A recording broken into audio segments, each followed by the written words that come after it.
While Queen Elizabeth II was sitting in drafty palaces reading red boxes and carrying the crushing weight of the Commonwealth, her younger sister was lighting up cigarettes on a private island in the Caribbean. The public called Margaret the fun sister. The staff called her a nightmare. But the most unforgivable part of this story isn't that Margaret partied while Elizabeth worked. It's that the palace refused to stop her, paying the bill for her destruction while demanding absolute perfection from the heir. February 1952, Kenya. Elizabeth is 25 years old when the message reaches her at the Sagana Royal Lodge. Her father is dead. She is now queen. She flies back to London in black, lands at Heathrow to a waiting cabinet and a country in mourning, and begins a reign that will run for 70 years and 214 days, the longest in British history. She will outlast 15 prime ministers, beginning with the 80-year-old Churchill, who came to her first audience at Buckingham Palace, and ending with Liz Truss, who received her commission from Balmoral 2 days before Elizabeth died. From that first week, the red boxes arrive. 12 leather dispatch boxes, stamped with the royal cipher, made for her at the commencement of her reign around 1952 to 1953. They would accompany her for the rest of her life, 6 days a week, with Christmas Day and Easter as the only recognized exceptions. Inside each, government papers in the order the private secretaries had determined she needed to read them. Foreign Office telegrams, cabinet briefings, draft legislation requiring royal assent, parliamentary business, constituency correspondence elevated to crown level. The Prime Minister's weekly reports, the routine communications of a head of state for a nation with 54 Commonwealth members, 15 of which retained her as head of state. The pile never shortened. The week never produced a day without a box. Tim O'Donovan spent years analyzing the court circular, the official daily record of every royal engagement, published in the Times and the Daily Telegraph, and his conclusion was precise. Except for Christmas Day and Easter Day, the Queen never has a day off from the official red boxes, which are sent up from Buckingham Palace every day for her to deal with. Processing the boxes typically occupied 2 to 3 hours each morning, beginning around 9:30. The papers required reading, annotating, and, in many cases, signing. Legislation needed the royal assent signature. Correspondence needed replies. Submissions required approval. The photographs tell the story more efficiently than any schedule. One image survives of Elizabeth working through papers late into the evening aboard the royal yacht Britannia, attending to the official business of the crown while on what was nominally her holiday. Her private secretary, Martin Charteris, is beside her. The yacht is at sea. The boxes are open. Sally Bedell Smith's biography, Elizabeth the Queen, describes the daily reality from inside the household. The boxes reviewed each morning, followed by an official schedule that on formal engagement days could require 5 changes of dress, and the management of ceremonies that had to run precisely, because they represented, constitutionally, symbolically, the continuity of the crown itself. The weekly Tuesday audiences with the Prime Minister, which she maintained without exception for 7 decades, weren't social calls. They were constitutional obligations, the mechanism by which the sovereign stayed informed about government business and maintained the relationship that makes constitutional monarchy function. She served 15 prime ministers across those Tuesday audiences.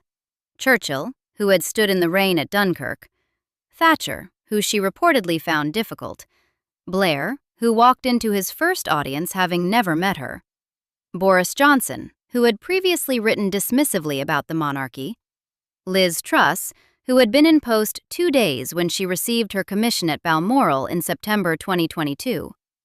2 days later, Elizabeth was dead. A red box had been delivered to Balmoral on September 8, 2022, the last full day of her life. Palace staff retrieved it afterwards. In 2015, the year she surpassed Queen Victoria's record as Britain's longest reigning monarch, she undertook 341 official engagements, 306 in the United Kingdom, 35 overseas. In comparable peak years, the total ran to just over 400.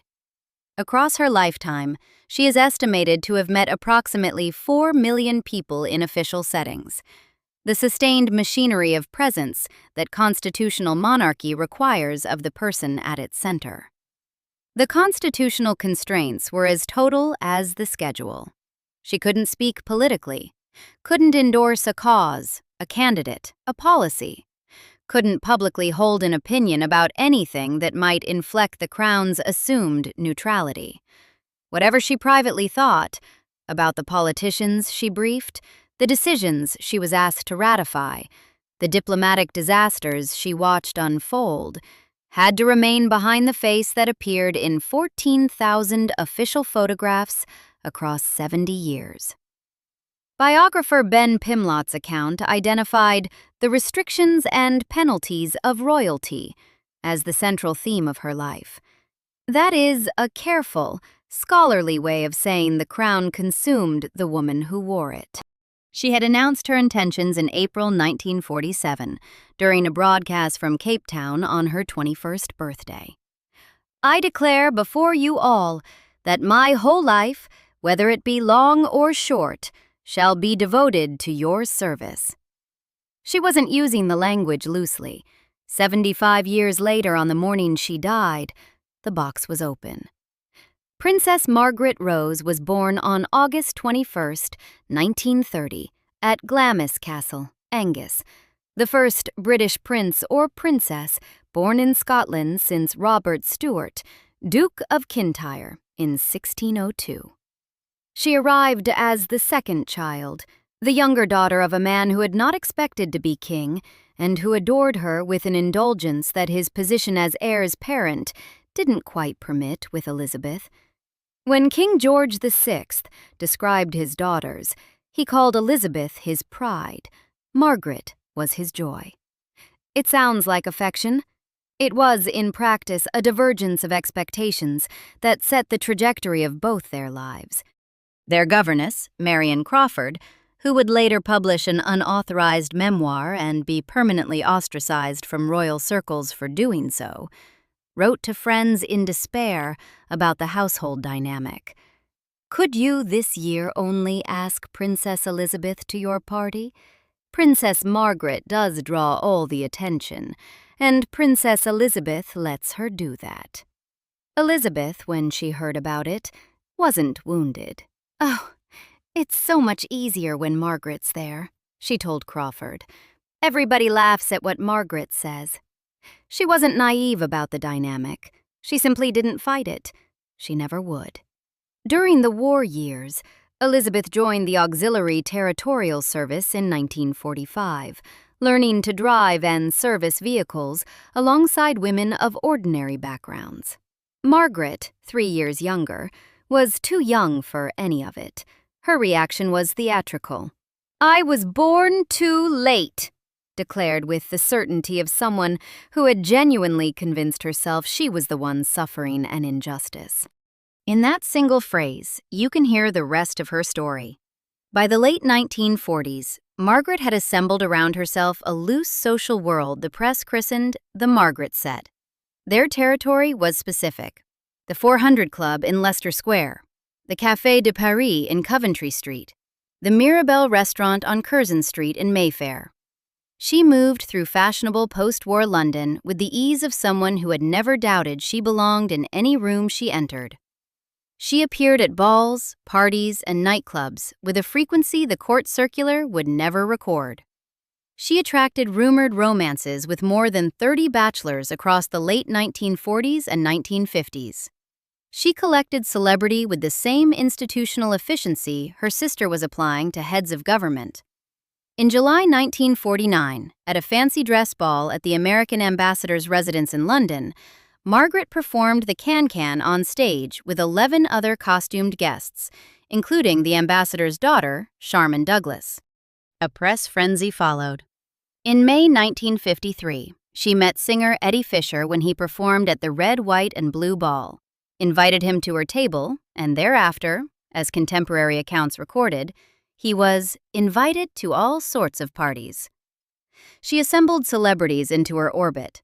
Danny Kaye, whom she had seen at the London Palladium in February 1948, became part of the same social machinery.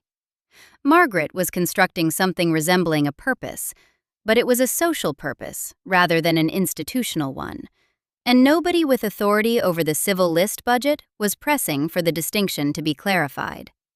Those who actually worked for her encountered a considerably more demanding proposition. Craig Brown's 2017 biography, Ma'am Darling, 99 Glimpses of Princess Margaret, written as a kaleidoscopic experiment mixing staff testimonies, satirical reconstruction, and archival documentation, assembles a portrait that is consistent in its key details. She was, by the collective testimony of those who served her, by turns difficult, bored, lonely, possessing a fierce sense of protocol that could switch without warning to cutting rudeness. She demanded to be addressed as ma'am by even her closest friends. She drank only Malvern water, bottled, not tap, and was openly disparaging of any host who failed to provide it, which her hosts found keeping them constantly on edge. Tim Heald's more conventionally sourced biography, Princess Margaret, A Life Unraveled, draws on multiple staff interviews, and reviewers consistently described the results as gruesomely funny, a phrase that tells you something about the actual experience of serving in her household. On May 6, 1960, Margaret married the photographer Anthony Armstrong Jones at Westminster Abbey. The ceremony was the first royal wedding broadcast on television, drawing an estimated 300 million viewers worldwide. The honeymoon was a 6-week Caribbean cruise aboard the royal yacht Britannia. As a wedding gift, Colin Tennant, the Scottish aristocrat who had purchased the private Caribbean island of Mystique 2 years earlier for £45,000, initially intending to grow Sea Island cotton and develop it as farmland, before eventually settling on an exclusive private enclave, gave Margaret a 10-acre plot of land on the island's southern tip. She described it, in later years, as the only property she had ever truly owned in her entire life. Every other address had belonged to the institution or to the crown. On the Mystique plot, she built Les Jolies Eaux, the beautiful waters. The villa was designed by Oliver Messel and completed in the 1960s, 5 bedrooms on a private peninsula at the island's southernmost point, approached through a courtyard, with a great room facing the pool and gardens that gave way to the Caribbean Sea. Beyond the lawns, a hidden beach accessible only to those who knew where it was. Architectural Digest later featured it. The property now rents for approximately £37,000 per week. Margaret called Mystique the only place I can relax, and she was very particular about what relaxing looked like. The parties at Les Jolies Eaux ran deep into Caribbean nights. Famous grouse whiskey in reliable quantity, a social circle that had expanded well beyond the original Margaret set, into territories mixing the very grand with the frankly surprising. David Bowie visited, Mick Jagger visited, a man named John Bindon visited, described by biographer Theo Aronson as an East Ender with a criminal record who visited the island on a couple of occasions. Bindon had accumulated convictions for malicious damage and possession of live ammunition as a youth, and further brushes with the law as an adult. He was known among the Mystique set primarily for a party trick involving 3 half-pint glasses that no one would have countenanced within 10 miles of Buckingham Palace. He performed it at Les Jolies Eaux. The princess of the blood royal didn't appear to object. Armstrong Jones was created Earl of Snowdon in 1961. By the early 1970s, the marriage had effectively dissolved from the inside. Both the Snowdons were conducting affairs, and the relationship had become a performance of proximity rather than anything warmer. In 1973, At a house party on Mystique arranged by mutual friends, including Colin Tennant, Margaret met Roddy Llewellyn. She was 43. He was 25, the younger son of Sir Harry Llewellyn, the Olympic gold medalist show jumper. Margaret's biographer, Theo Aronson, later described Llewellyn as well-mannered, well-spoken, and amusing. Above all, he was very sweet-natured. The relationship that followed lasted 8 years. Margaret's emotional investment was total, and sometimes frightening in its intensity. When Llewellyn made an impulsive trip to Turkey without warning her, she took an overdose of sleeping tablets. Her ladies-in-waiting kept Lord Snowdon away from her during her recovery, concerned that seeing him would worsen her distress. Margaret described the episode to biographers. "I was so exhausted because of everything. All I wanted to do was sleep." The palace absorbed this too, managing the news quietly, and the allowances continued. By 1974, Llewellyn was making regular visits to Mystique. Photographs were taken. On February 22, 1976, the News of the World published them on its front page. Margaret and Llewellyn in swimsuits on the Mystique beach. The tabloids framed it as a predatory older woman and her toy boy. Labour MPs framed it in language that reached Parliament's official record. The civil list was Parliament's mechanism for translating the Crown's constitutional bargain into money. Since the reign of George III, the monarch had surrendered the annual revenues of the Crown estate, a portfolio that in modern times generated hundreds of millions of pounds annually, and Parliament returned a fixed sum to fund official royal expenditure. Junior royals received separate parliamentary annuities, grouped under the civil list umbrella and justified publicly in the 1971 to 1972 Select Committee that examined all such allocations as compensation for performing official duties on behalf of the Crown. The money was for the work.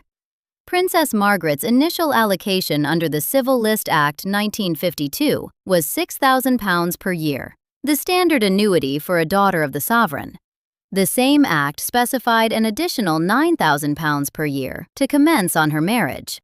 When the Townshend affair forced Margaret to weigh her options publicly in 1955, whether to pursue a marriage the church, the government, and the cabinet all opposed, she was given what biographers describe as a categorical assurance that she would retain her title and her civil list income, regardless of her decision.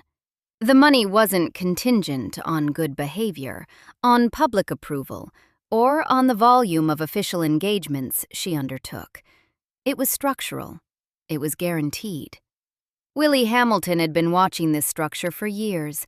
Labour MP for Fife West and the monarchy's most persistent parliamentary critic, Hamilton stood up in the December 1971 Civil List debate and named the arrangement plainly. On December 14th, he described the entire funding request as a pay claim. On December 21st, in the Civil List bill debate, he stated for the Hansard record, "Princess Margaret at present gets her income completely tax-free."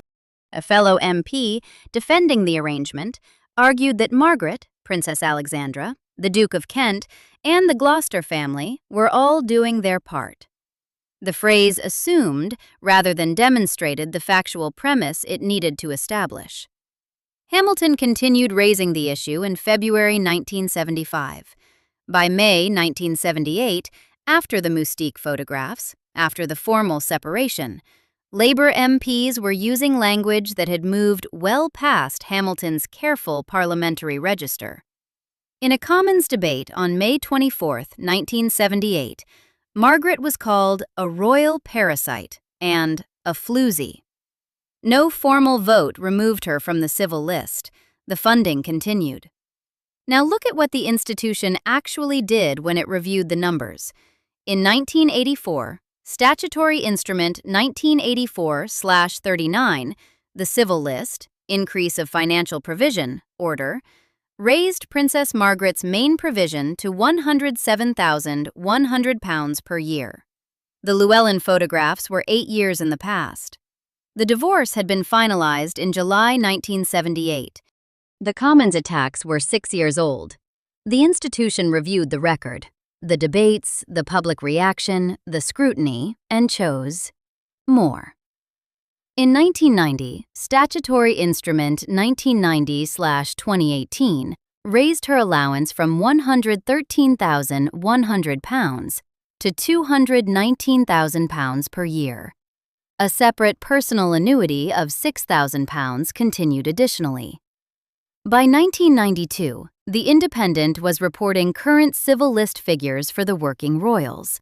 The Duke of York at £249,000 annually, the Princess Royal at £228,000, Princess Margaret at £219,000. The comparison reveals a hierarchy organized around proximity to the crown, rather than any documented calculation of official duties performed.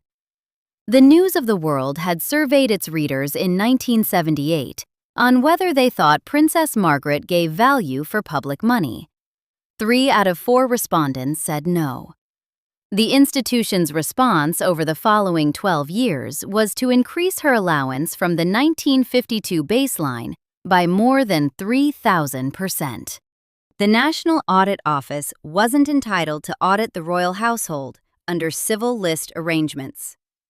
Philip Hall's 1992 book, Royal Fortune, Tax, Money, and the Monarchy, cited in official parliamentary research briefings as the most thorough public examination of royal finances of its era, drew conclusions about the scale of royal wealth sufficiently uncomfortable to prompt an official Buckingham Palace statement calling published estimates grossly overstated.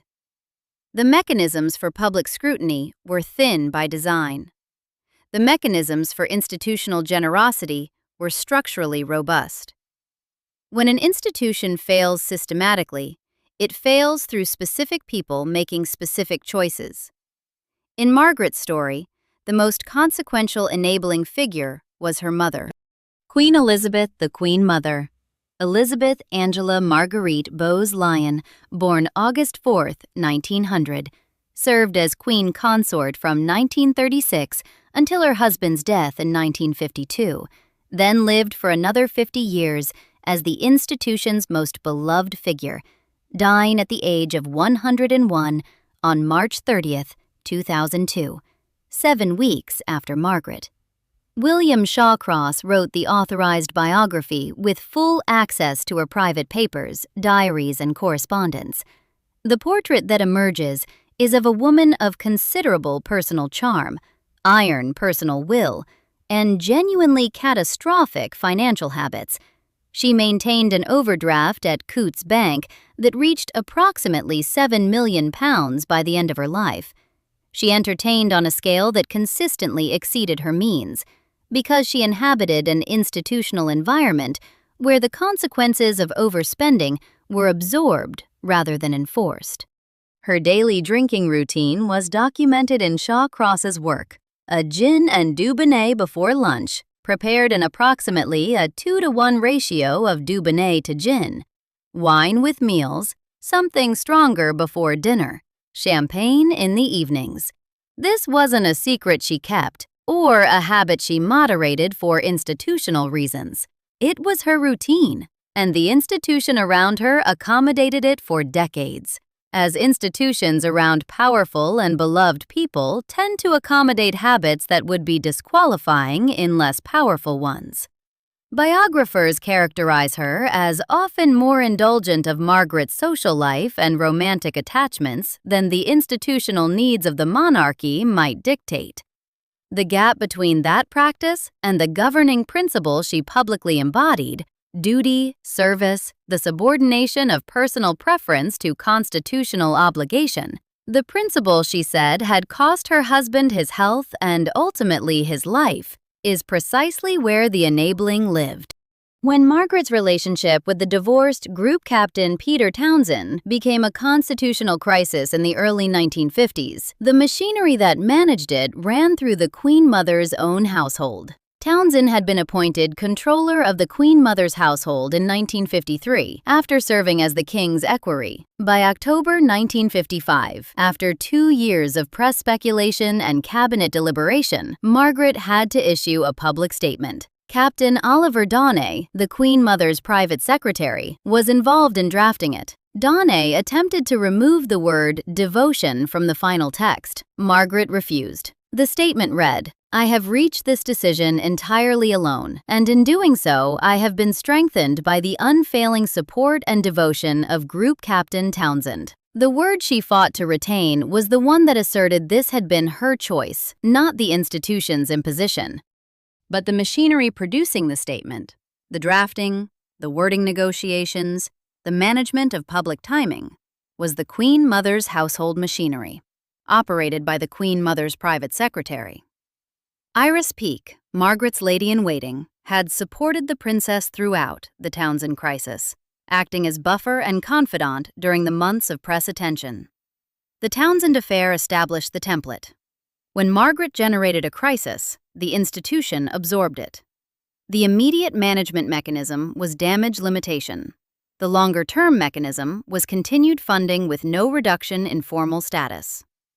Ronald Allison became the Queen's press secretary in April 1973, the same year Margaret met Roddy Llewellyn on Mystique. He held the post until April 1978. That 5-year span covers the entire development of the Llewellyn relationship, from its beginning through the Mystique photographs to the formal divorce announcement. Allison's job was to manage the media environment around the royal family across precisely these years. Palace practice was no comment on royal private life, with carefully worded statements when silence became untenable. The photographs ran on February 22, 1976. The Snowdons formally acknowledged their separation the following month. In April 1978, Time magazine ran a cover story, Britain, Margaret plus Roddy equals royal furor, noting that Llewellyn had been making increasingly frequent visits to Kensington Palace, his presence at the heart of the royal residential complex apparently generating insufficient institutional concern to prompt any formal response. Llewellyn issued a public statement, "I much regret any embarrassment caused to Her Majesty the Queen and the royal family, for whom I wish to express the greatest respect, admiration, and loyalty." The apology went one direction. The accountability went nowhere in particular. The divorce was finalized on July 11, 1978, the first formal divorce of a senior British royal since Princess Victoria of Edinburgh in 1901. Lord Snowdon married Lucy Lindsay Hogg in December of that year. The Commons debates had named Margaret a parasite. The parliamentary critics were noted and filed. The 1984 statutory instrument raised her allowance to £107,100. The 1990 statutory instrument raised it to £219,000. The institution's response to every crisis was identical in structure. Manage the public reaction, wait for the news cycle to move on, maintain the financial and status arrangements unchanged. Elizabeth bore the cost of this institutional choice in the way institutions routinely transfer costs onto the responsible party, silently, continuously, without formal acknowledgement. Every time Margaret's name appeared in a tabloid headline, the headline attached to the institution Elizabeth was constitutionally committed to defending. She couldn't distance herself publicly. That itself would have been a constitutional violation. She couldn't criticize. Her political neutrality extended to family conduct as much as government policy. What she could do was absorb. The Crown in the 1970s occupied delicate ground. The 1977 Silver Jubilee had produced genuine celebration. 4,000 street parties in London alone in early June, an estimated 500 million people watching the procession on television. But this popularity wasn't unconditional. Hamilton's 1971 bill to nationalize the Crown lands had attracted more than 100 parliamentary supporters. Public opinion on Margaret's specific value to the institution had been measured and found wanting, 3-1. The public didn't distinguish between the Queen's personal credibility and her family's collective behavior. It was all one institution, and Elizabeth was its responsible face. Andrew Morton's 2021 biography, Elizabeth and Margaret, The Intimate World of the Windsor Sisters, records something Margaret said in her 50s. She was still playing second best after all these years. I guess I'll be second best to my grave. She meant it as complaint, the perennial grievance of the spare who believed the institution had given her less than she deserved. The verified record suggests she had it backwards. The one who worked was the one who was squeezed by the Crown's demands. The one who refused to work was the one who was consistently funded, protected, and managed.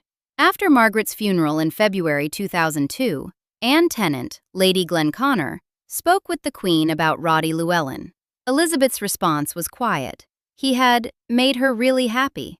It was a generous summary of a relationship that had cost the institution years of tabloid exposure, parliamentary criticism, and the first formal divorce among senior royals in over a century. Whatever Elizabeth privately weighed against that calculation remained, as it always had been, behind the face. The institutional failure that produced Margaret wasn't an aberration. It was a template, and the monarchy applied it again. Prince Andrew, Duke of York, was born in 1960, the same year Margaret married Snowdon, the same year the Mystique land was gifted. He was the second son, the first spare of Elizabeth's own generation as sovereign. In the Falklands War of 1982, he served as a helicopter pilot and flew operational missions. His courage there was real and documented. He participated in the attack on the Argentine supply ship Atlantic Conveyor and flew as a decoy during the landings. The problem wasn't that he lacked capacity for service. It was that the institution had no coherent plan for what to do with him once the service was done. Through the 1990s and 2000s, Andrew operated primarily as a trade envoy, a role that gave him an address book full of people willing to cultivate proximity to the royal family, and gave him the personal latitude to maintain friendships with those people without the scrutiny that would attach to a clearer institutional remit. He and his ex-wife Sarah Ferguson, separated in 1992, divorced in 1996, continued to share Royal Lodge, a 30-room house in Windsor Great Park, maintained at public expense and significantly refurbished over the years. They were divorced royals living together in a grace and favor house that the institution continued to accommodate because it always had. Media analysis placed his lifetime receipts of public money for official expenses at approximately £18 million, a media calculation, not an audited official figure, but one that hasn't been seriously challenged in its order of magnitude.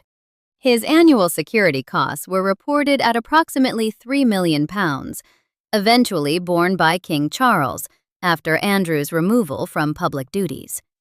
The sovereign grant system, which replaced the civil list in 2012 and linked royal funding to Crown estate profits, provided no greater per-individual transparency than the civil list had offered. The mechanisms for public scrutiny remained thin. The mechanisms for private accommodation remained robust.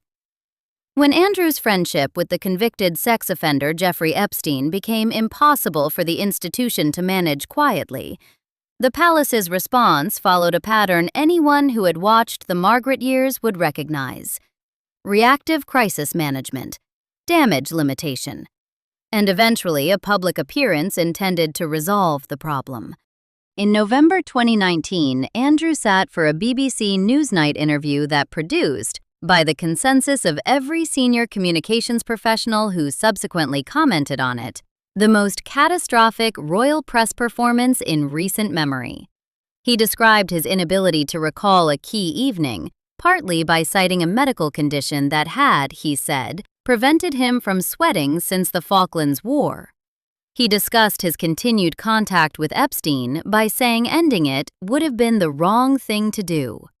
He stepped back from royal duties the same month. In January 2022, his military roles and charitable patronages were stripped. As of October 2025, King Charles had initiated a formal process to remove his style, titles, and honors entirely, and had served formal notice for Andrew to vacate Royal Lodge. What had taken the palace decades with Margaret took barely 6 years with Andrew, but only because the Epstein Association made the alternative genuinely untenable, not because the institution had developed a structural solution to the spare problem between 2002 and 2019. Vanity Fair's 2021 assessment identified a key distinction within the spare category. Andrew is a different matter. He is one of 3 spares, and none of the others have his arrogance or sense of entitlement. Anne and Edward get on with it. Anne and Edward, Princess Anne, who has undertaken more official engagements per year than almost any other working royal across 4 decades, and Prince Edward, who constructed an institutional identity through his own efforts, represent the exception to the pattern rather than evidence the pattern doesn't exist. The monarchy didn't solve the spare problem with Anne and Edward. It was fortunate with 2 people who found purpose without being offered a structural route to it. The comparison between Andrew and Margaret isn't precise. Her scandals were romantic and social. Andrew's involved association with a man convicted of serious crimes against minors. These are different orders of seriousness, and the distinction matters. But the institutional mechanism is identical. Entitlement without clear purpose, privilege without consistent accountability, and an institution that managed wreckage one crisis at a time, rather than preventing it through design. Historians of the Tudor period have noted that Henry VIII was himself the archetypal spare. Prior to his brother Arthur's death in 1502, Henry had almost untrammeled freedom to indulge his love of jousting, gambling, and other pleasurable pursuits. The second-born with privilege and no clear purpose has generated institutional crises across 5 centuries of British royal history. The monarchy in the 20th and 21st centuries inherited this structural failure and hasn't solved it. The body eventually presented the invoice the institution had declined to issue. Margaret had been smoking heavily since her 20s. In 1985, surgeons removed part of her left lung. The tissue proved benign. She was 54. The operation was described as successful. The smoking continued, as did the famous grouse and the late Caribbean nights. In 1993, she was hospitalized with pneumonia. She recovered. In 1998, on Mystique, at Les, the only property she had ever truly owned, she suffered her first stroke. She received emergency treatment at the island's small surgery, was airlifted to Barbados, and then flown to London. More strokes followed across the next 3 years. She went partially blind. Her mobility was severely restricted. The official engagement load that the civil list framework had used to justify her allowances, never the most robust part of its public argument, became essentially vestigial. Her last recorded public engagement was a visit to the Chelsea Flower Show on May 21, 2001. Princess Margaret died on February 9, 2002, at King Edward VII's Hospital in London, following a final stroke that led to cardiac failure. She was 71. The Queen Mother, whose approximately £7 million Coutts overdraft had represented decades of the same casual relationship with institutional consequence that had been Margaret's personal climate since childhood, died 7 weeks later, on March 30, 2002. She was 101. Margaret's estate was valued at approximately £7.6 million, left primarily to her son David and daughter Sarah. Les had been transferred to David 5 years before her death, reportedly to manage the inheritance tax exposure that would otherwise have attached to it. David sold the property after her death to an American businessman. It subsequently entered the luxury rental market. In 2006, 896 items from her private collection sold at Christie's. Furniture, jewelry, personal effects, and the accumulated objects of a life of unusual privilege that had, by the end, consumed itself. The institution drew no formal lessons. No parliamentary committee convened to examine whether the civil list framework had served the public interest in her specific case. No official publication reviewed the relationship between her publicly funded allowances across 50 years and her publicly documented lifestyle during those same years. The privy purse arrangements remained as opaque at her death as throughout her life. The civil list was eventually replaced by the sovereign grant in 2012, 10 years after she died, for reasons largely unrelated to anything her case had demonstrated. Elizabeth read her red boxes on September 8, 2022, the last full day of her life. She had served 15 prime ministers, undertaken 341 official engagements in a single year when she was nearly 90, met an estimated 4 million people in official settings, and maintained the face of constitutional steadiness through every political crisis, every family scandal, and every decade in which the institution's moral authority rested on her personal credibility, while her sister's behavior was subsidized from the same treasury.